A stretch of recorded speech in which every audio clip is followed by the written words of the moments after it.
Yeah, welcome to another episode of animjam. And yeah, today we are going to talk about contracts. A lot of Dun, dun, dun.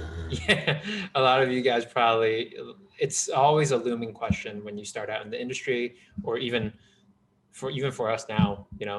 It's basically your Yeah, livelihood, right? So so yeah, it's a and pretty important part. it's like the dark part of the industry that not a Yeah. lot of people talk about. Like when you're in the industry, you do talk about it a lot Hmm. because you have other artists to talk about it with, and Yeah. it's kind of like these backdoor conversations that nobody really wants to have Yeah. openly. But Yeah. we Usually should talk about people, it. yeah, but usually a lot of people are really conservative about it. No one really wants to Yeah, mention their number, and yeah, you get like, I mean, people get why. It's sort yeah. of how they are valued, right? And they don't want to be compared by other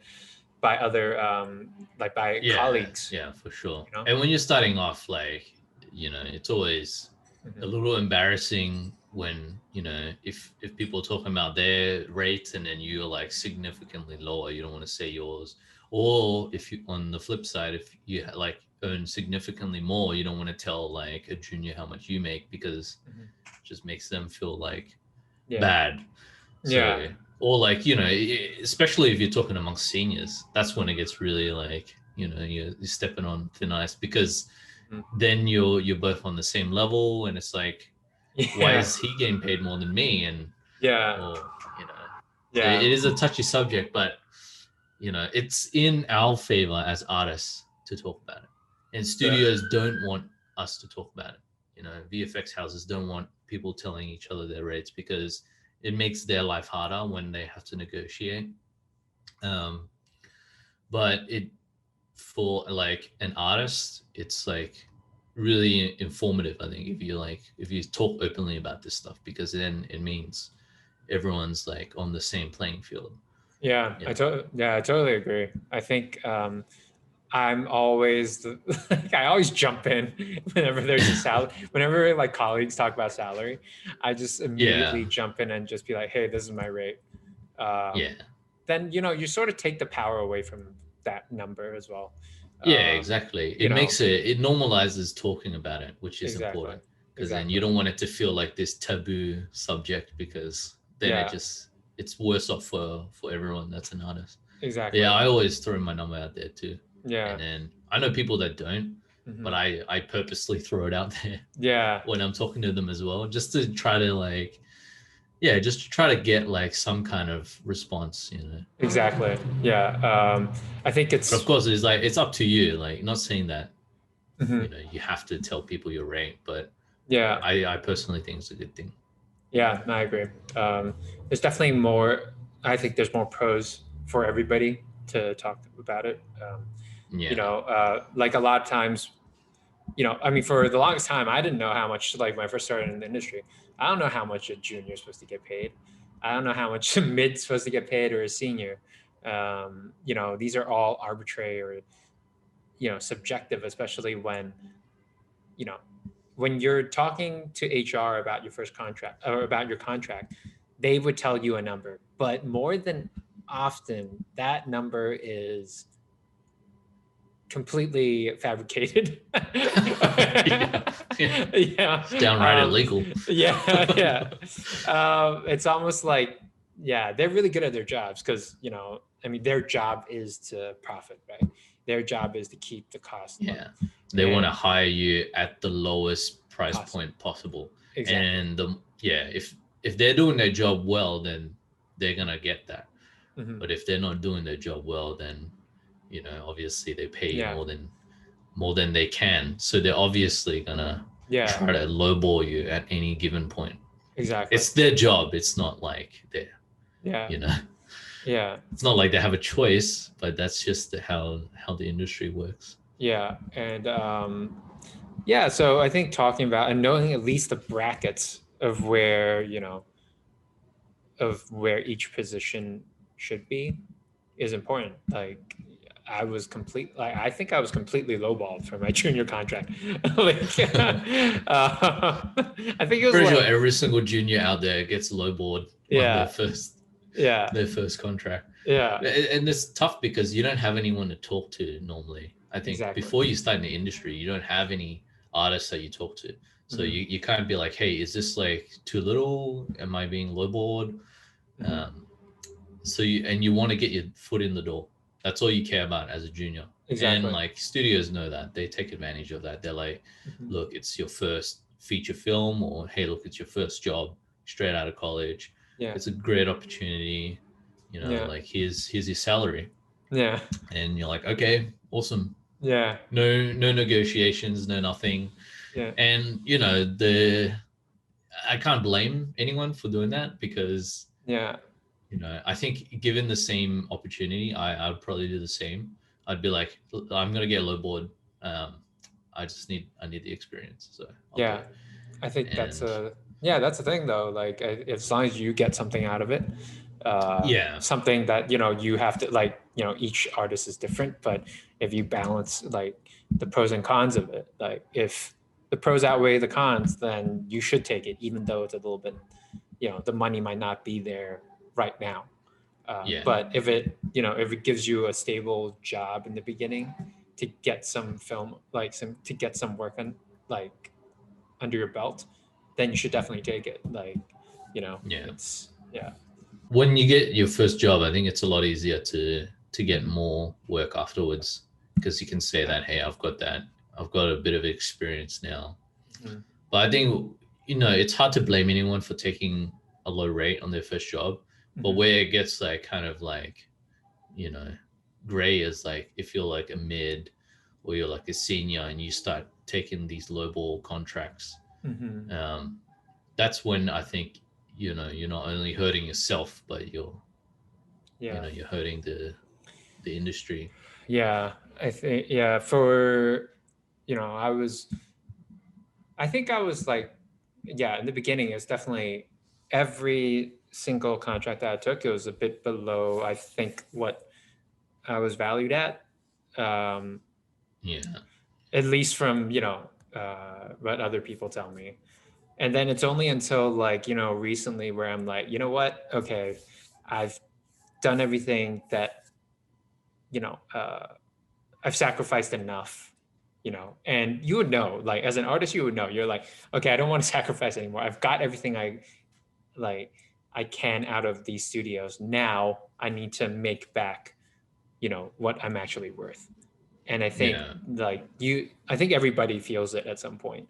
I think you would stop like lowballing yourself when you start hearing some of the numbers that you hear others are making, um, yeah.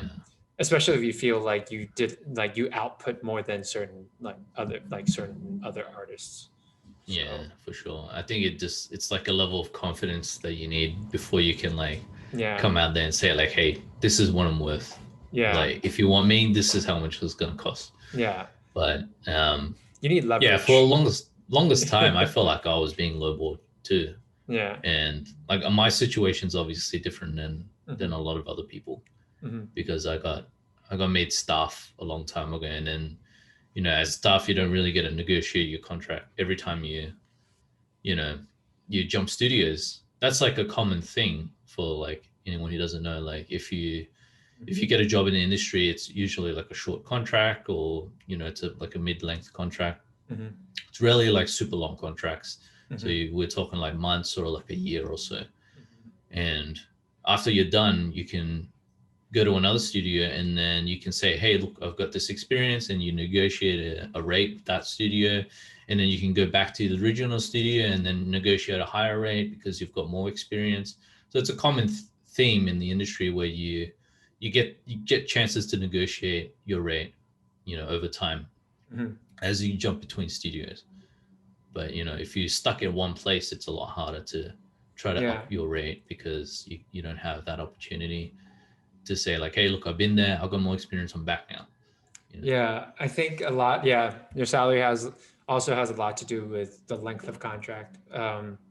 You know, if you're a permanent staff, like the job stability is part of the package of the salary. Um, Yeah, that's what the studio is trying to sell you as well.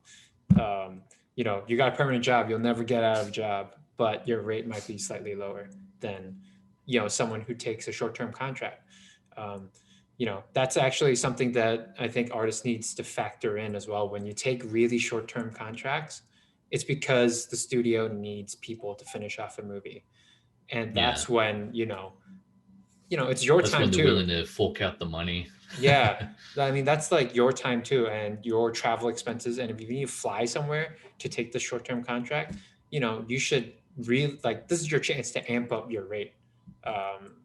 Because studios should Yeah, there's pay. definitely a lot of expenses involved. Like Yeah, if you move to a different city or a different country, yeah, it's not just like time in that sense that you gotta pack hmm up and leave and all that, but there's so many factors involved, like yeah, like looking for houses and all exactly. this sort of stuff. But even if it was in the same city, it's a short-term contract. That means like, you're giving up a chance to possibly take a long-term contract, like you know, from another studio. So studios should pay you more for a shorter term contract because Yeah, it's more instability, right? Um, so yeah, that's something I think length of contract is definitely important. But yeah. now And looking looking back, for right? work takes time too. It's not like you Exactly. don't just like casually apply. You take time to like Yeah. put together your reel and make sure that it's tailored for a particular studio and all this sort of stuff. hmm Um, Yeah. and then that's when you kind of apply. So everything takes time. So the more often you need to do it, obviously the more time it's going to take from you. Yeah. So But yeah, okay. So now looking back, right, since we're on the permanent staff and uh, contract freelancer sort of topic, yeah, would you rather be a permanent staff or uh I guess on contract? it's a tough one because like I feel like I didn't gain anything from being staff. Mm-hmm. um Not because like yeah, like the job stability and all that is great, I'm not gonna lie, but there's other people who worked in the studio who have been working there as long as I have with constant work. Mm-hmm. So, and they've been on contract, but they've been working literally for the same amount of time that I have. Mm-hmm. Um, and they have that opportunity, I guess, like when their contracts are coming up, that they can renegotiate. Mm-hmm. So their options might be more plentiful than mine. But I think in recent years it's changed a bit where there's been more focus, I think, on staff, at least the studio I'm at. So we've had more like reviews and things like that, and more opportunity to get our salary bumped. But yeah, like I don't get to negotiate my rate, um, you know, openly. So Mm-hmm. I don't get to like go to like HR and say like, hey, pay me this much. I can if I wanted, but Mm-hmm. it's a lot, like there's a lot more friction, I guess, in order to do that than if it was just a casual like, hey, my contract's up. Um, with my new contract, let's talk about my rate again. Mm-hmm. It's a lot more natural of a conversation than you going out of your way to ask for more money. Yeah. You know. Yeah, definitely. Yeah, I think, because you're permanent staff, like you would have to set up a proper meeting to have these discussions. Yeah. Yeah. And There would never be like if they didn't do any kind of like annual reviews or anything. And for a while we didn't have any. So and that was like kind of bad on the studio, I guess. But they were going through like HR people and they were going Mhm, through different recruiters. So it was like a weird time. mhm, So there was a period where like a lot of the long time contract people and mhm. staff people just didn't get any like look at in terms of rates and stuff. Yeah. Um, but yeah, Yeah. it's changed a bit recently, so Yeah. I I'm mean, happy about that. well, I mean, I think like the beginning, it's definitely better to be a permanent staff, in my opinion, because you don't have the experience.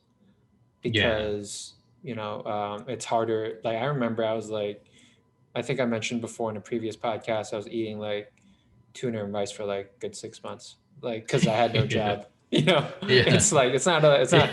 it's not a great lifestyle. I mean, It's not a given good like life. I had to do that because I was spending most of the money drinking and going out on Friday nights and Saturday nights. But I think, I think having a steady dose of a steady job in the beginning really helps. Yeah. But I think for me, like that, and that was something I stressed about in the beginning, not having that stability. But once you have your foot in the door, you have like a few projects under your belt, the contract thing I think is pretty great. It's it's pretty good. Yeah, And then especially like when I think back to it, it's, like when if a company offers you to be a staff position, Mhm. that is almost like them saying, we like you enough, we want to keep you around forever. Mhm. So at that point, they already shown their cards. There is no reason to accept Mhm. the staff offer unless you really want to, Mhm. because they already shown their cards. They're saying, hey, we want to keep you around. Mhm. So the chances are, even if you're on contract, they're still going to keep you around. Yeah, that's right. So Yeah. like obviously I had time to think about this over the years, but at that point they're only showing their cards. So like it's totally up to you if you want to take a staff position. I mean, it's a little bit more guaranteed, but they almost telling you at that point that like we're going to keep you around for the long haul anyway. Yeah. So Yeah, I know. Like, unless the company does really bad, and yeah. of course, like, would you take a staff position if you think the company is going to do really bad anyway? So it's I mean, it depends on the studio as well, like which studio, like what they're, if it's a really big studio, like if you're permanent staff at Disney, like I might consider that even now, right? I mean, there's just different that's air very to different, it, but I think, for the most part, I think I can only say the benefits of being on contract because I've been on contract for so long. I've also been in contract with the same studio though. So I sort of had that thing where that you were just talking about, Billy, where it was like, I'm not permanent staff, but I've been in the same studio for 4 years now, with another 2 studios in between. But that's pretty, like, I have the benefit of, I feel like I had the benefit of both. The advantages you of get the both. stability and the ability to negotiate or to go to another studio to and experience that. And like, I took like a few months off traveling around the world because I was like, I'm tired of production. I was like a bit gassed. That luxury. Yeah, I get to choose, and it was on my terms, and I didn't need to, feel bad about taking holidays. And I think that's what's, the older I get, the more I feel like that's something I appreciate more rather than stability. I think it's different. If you have like a family too, like there's obviously like a lot of different factors. Like, because we're still like, we're not married yet and we don't have kids. It's so we have the luxury of like, just like, hey, let's just move to another city. Let's go to let's go to Montreal or whatever.